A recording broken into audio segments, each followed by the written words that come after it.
keeping up with our motto, let learning be a joy and teaching a pleasure.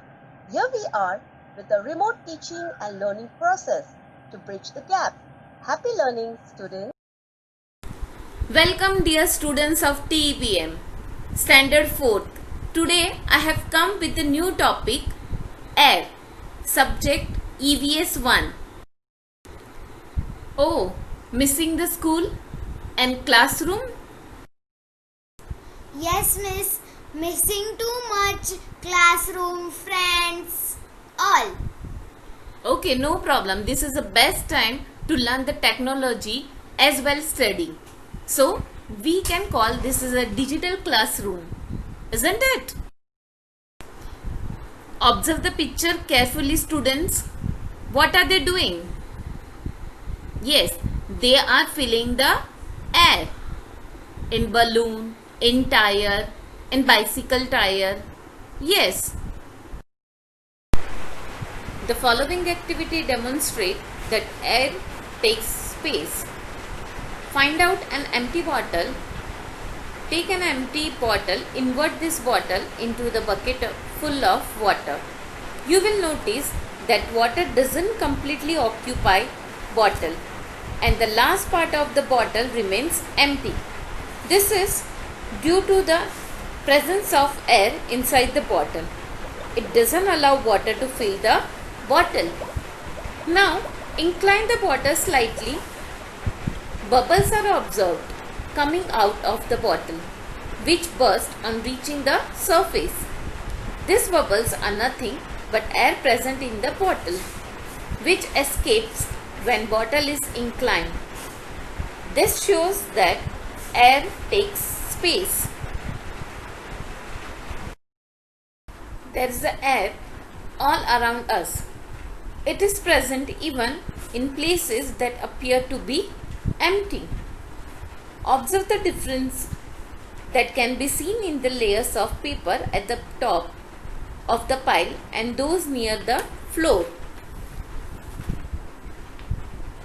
As we place more and more papers on the pile, the sheets at the lower level are pressed down by the sheets above them. The distance between the papers in the lower part of the piles becomes less, while the papers in the upper part appear to be further apart. It means that the lower layers bear more weight than the upper layer of the paper. Compared to that, the upper layers bear less weight. With the help of this example, we will see the atmosphere around Earth. The Earth on which we live is round in shape like a ball. There is air all around the Earth. This covering of air around the Earth is called the atmosphere. As we go further from the Earth, the layers of air become thinner. That is, the layers of air closest to the Earth are very close to each other, while the ones at higher levels are not so close. The air at greater height is rare. Here students, one more experiment that tells something about air. Let's see the experiment and learn something new about the air. Take a slightly deep dish. Stand a candle at its center. Fill the water in the dish. Take the colorful water so you can see the magic. Light the candle. Now place a glass over the candle. What do you see? Yes, you can see the candle goes out and the level of water inside the glass rises up to a certain level. Why does this happen? Yes, it happens because one of the constituents of air helps burning. As it gets used up, water rises in the glass. When that constituent is finished, the candle goes out. The water level too stops rising.